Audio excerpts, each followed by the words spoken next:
Hey guys, welcome to Hammer Paints. It's an objective marker, so don't get offended.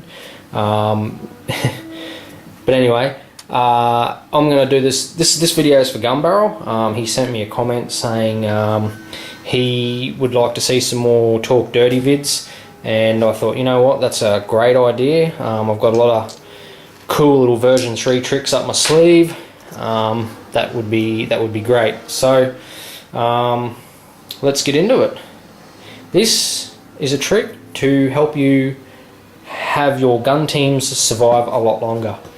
Now what we got here is we got two ZIS-3 anti-tank 76mm anti-tank guns. These are Russians. We've got some HMGs. We've got four infantrymen sitting on an objective. Over here we have some Totenkopf Panzer 470 longs. They're basically trying to get to their objective. So what we have here is a little face-off between some Panzers and some anti-tank, Russian anti-tank guns. Now, the 470 is a Stug for all intensive purposes. Front armor 7, side armor 3, Schertzen, anti-tank 14 barrel, firepower 3+. The gun is pretty much a Panther gun. They're a late war tank, not a mid or an early. They're a very cool tank. I reckon they're probably one of the coolest tanks in the game. Over here we have anti-tank 9, firepower 3+, some HMGs, and so on.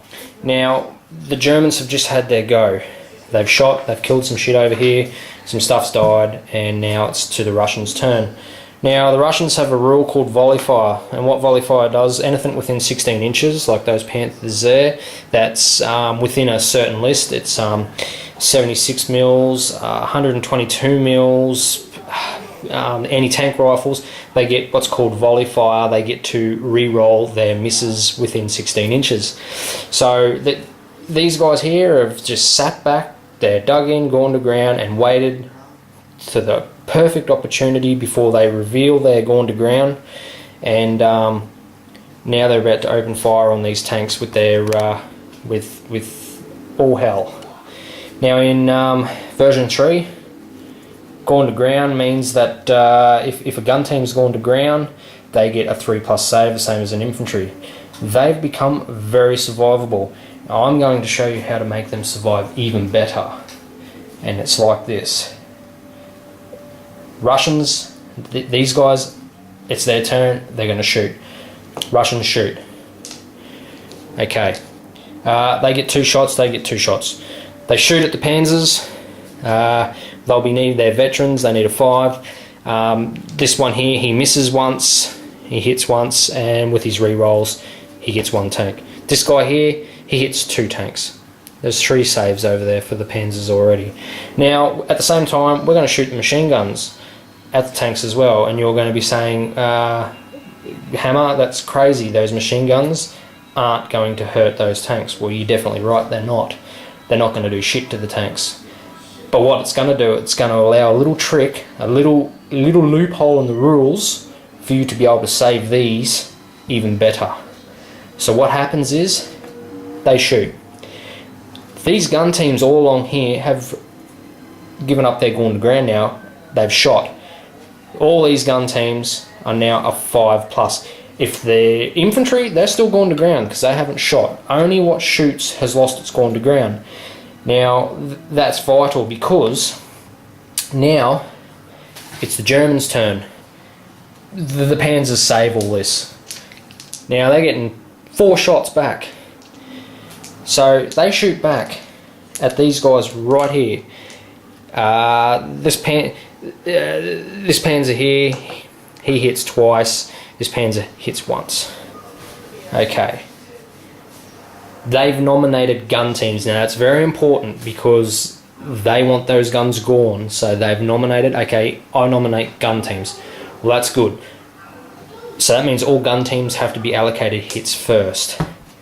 Now with your rule allocation rules, it's what's within 16 inches, what's not gone to ground, and so on. Look at your rule book and have a look at the charts. In this situation, these have all I said gone to ground. That means that I can put hits, I can allocate hits onto any one of these gun teams. Now I want to keep these, because these guys here are the only things that can hurt them. So I'm going to say, you take a hit, you take a hit, and unfortunately, because they hit 3 times, you take a hit.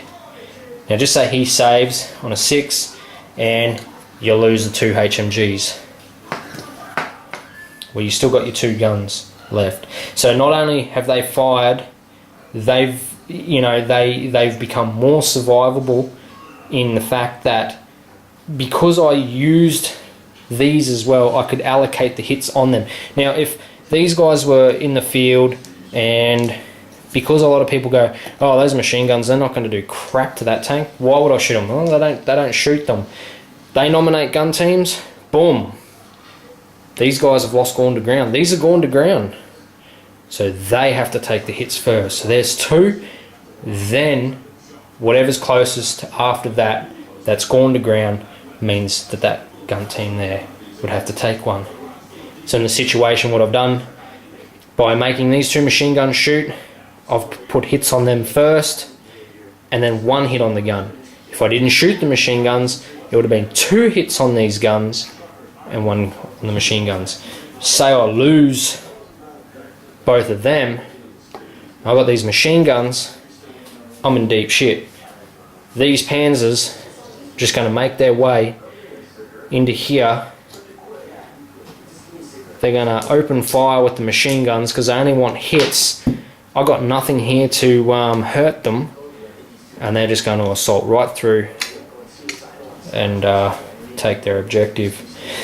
So there you go, guys. There's a little trick on how to save your guns. It's a dirty trick, but it's still a tactic. Anyway, guys, tell us what you think. Cheers to everyone that's putting vids up. Super inspirational. British Legion, Gun Barrel, of course, Viv from Battle Bunker, Rubbish In, Rubbish Out, Medic 10 Zulu, the Stugmaster. Great guys. You sort of ignited a flame, got me sparked back up in the hobby.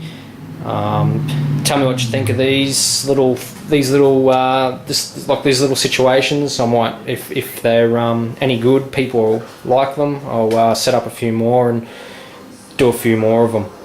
Alright guys, cheers, eh?